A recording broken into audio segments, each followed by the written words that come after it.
Hi, I'm Sam Green and this is the Object Blog.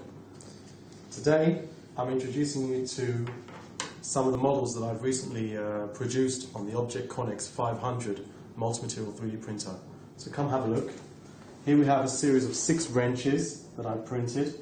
All of these wrenches were printed at the same time on the same build tray, and we'll take you over shortly to show you how they've actually been built in the process itself. What's fantastic about the Object multi-material 3D printers is that we now have a new ABS-like digital material, and this material has the strength and toughness of ABS-grade engineering plastics, so it's perfect for simulating wrenches in real functional situations.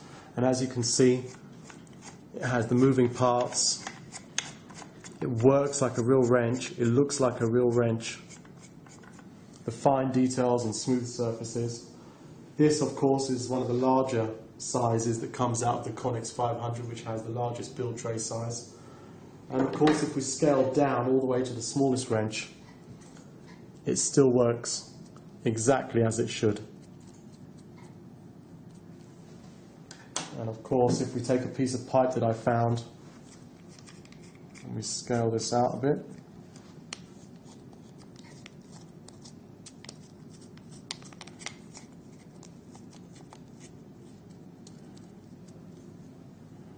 we should be able to tighten this. Hand tight. That's hand tight. I won't be able to undo that with my hand. No. That's hand tight. So this is the new ABS material, printed on the Object Connex 3D printer. And now we'll take you over to show you how it's actually made. Follow me.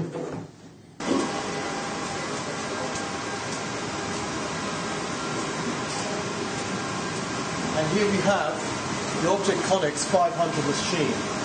On this 3D printer, if you get a bit closer, you can actually see inside all 6 of the wrenches being produced. They're now being printed. All of them are printed on the same tray at the same time. And as you can see, the print head moves backwards and forwards. It jets a photopolymer resin onto the build tray in 16 micron layers. After each layer is laid down in liquid form, as you can see, there's a UV light that follows the print head, and it cures the material immediately after it's laid down. In other words, it hardens the material. Once the material is hard, you have the next layer that's placed on top. Now this process goes on until the final prototypes can be taken out of the machine. Over here on the computer screen, you can actually see the CAD design.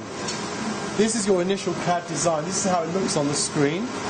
And as you can see, you have your build tray, and you can arrange how you're going to print your various spanners and how you're going to lay them out. So in this case, I'm printing 6 at once. What's also great about the Connex is that I can print these different wrenches in a variety of different materials. In this case, I printed them in ABS-like material, and we can also print them in a variety of Vero and Tango materials, which are flexible and rigid materials, which have different shades and textures.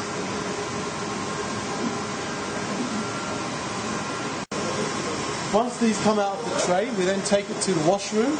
As you can see, there is a material on these, a support material. A support material is required when there's complex geometry such as these moving parts. There's always going to be a gap in between, and this gap needs to be supported. So we have a support material that's washed away very easily with a water jet. And then you have your finished part.